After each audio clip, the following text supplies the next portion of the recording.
Before I get started today, please lend me approximately the next 30 seconds of your time. Our subscriber goal for 2022 is an ambitious one at 500, the cosplay for Anime Expo this summer at 1000 as well, but we have all year to hit it. Obviously, there's only until Anime Expo this summer to hit the 1000 for the cosplay, but that's that. Furthermore, I appreciate all the love you all gave my channel and I in 2021. Thank you everyone, and here's to an even better 2022. Now, onto the video. There's always that one anime that grabs everyone's attention every season, especially if there's a cute anime girl. There are the really wholesome shows, the isekai, the ongoing shonen series, and some interesting shows. This season is no different when it comes to the variety.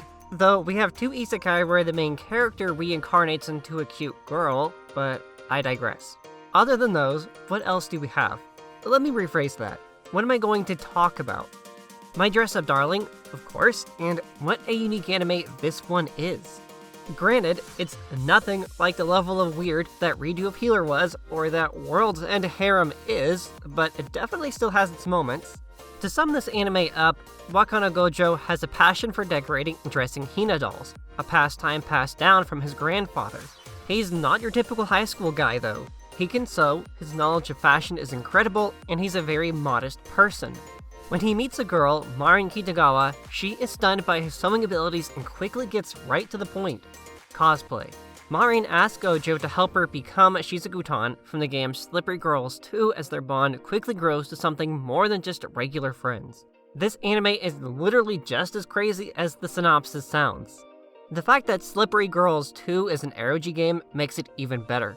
Obviously, to get a feel for what Marin is wanting, Gojou literally goes out and plays the game. This is a high school boy playing an erogy game, and he's only interested in studying Shizuku and the story of the game, which is actually hilarious, and I don't think I need to explain why. Please don't make me explain. Gojou literally goes out of his way to do everything he can for Marin, down to the last detail. Though I hate that he thought that he had to have her cosplay done in 2 weeks, which is unreasonable as is, but Gojou is one hell of a devoted person, and I like that. Marin may not be the typical female character we're used to, but she's definitely a unique character. She wants to become Shizuku-tan, and she means it, personality and everything. Shizuku isn't just some shy girl either. While Marin didn't bring her character in full last week like I was expecting her to, she still knocked it out of the park with her cosplay.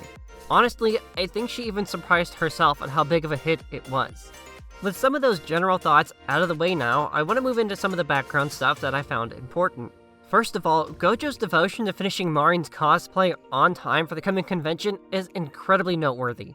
He busted his butt to get it done, all while dealing with his grandpa being under the weather after his hospital stay, the event leading up to which being another notable moment in the anime. His grandpa is kept in the dark about most of what Gojou is doing, which isn't necessarily all bad, but I feel like Gojou could bring his grandfather into the know and about Marin.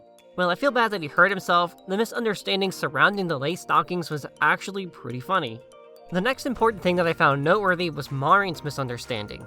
She thought Gojou was going to chip away at her cosplay until he was finished and didn't realize he was doing it for her to make her happy. So clearly, this anime is certainly something special. A boy who enjoys Hina dolls, and a girl who's really into cosplay.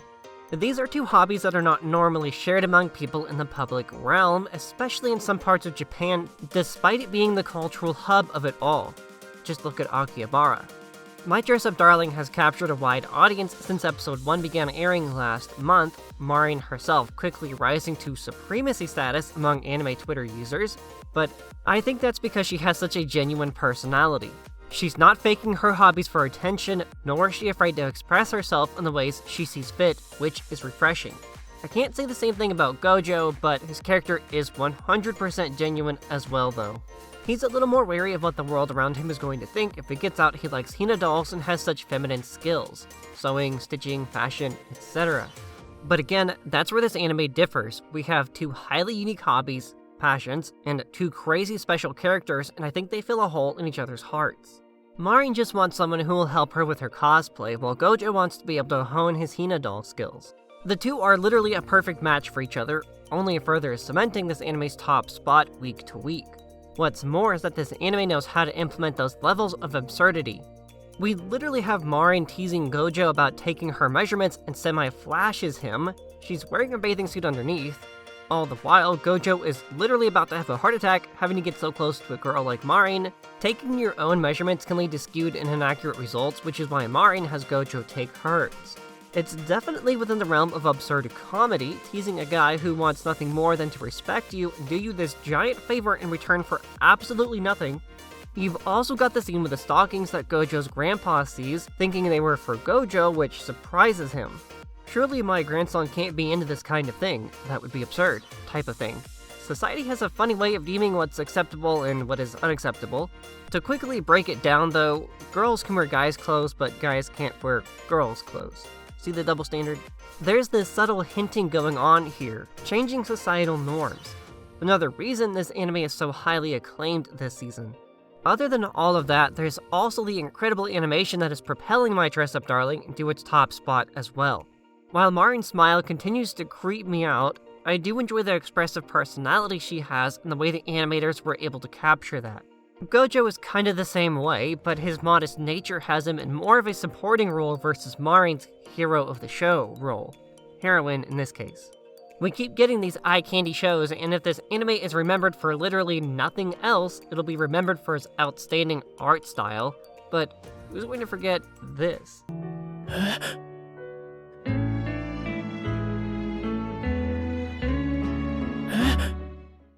My Dress Up Darling is a fun show filled to the brim with a nice balance of humor and wholesomeness, sprinkled with a little bit of absurdity for added flavor. Will it land a spot in my favorites? Maybe, but I don't think I'll be able to make that call until the anime finishes. If we jump from one cosplay to another without recognizing the effort Gojou was put in to make the cosplay outfits and they're just forgotten about, that would probably keep this anime from breaking even my top 30. I really hope Gojou gets all the love and appreciation he deserves, but with that being said, I'm going to close this one out. I'm going to try to start getting 2 of these up a week and have them at least 6 minutes or longer. Next week will be Worlds and Harem, so look forward to an interesting analysis I have on that one.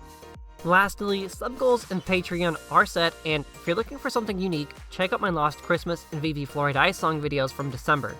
Thank you all so much for watching, and I will catch you all next week.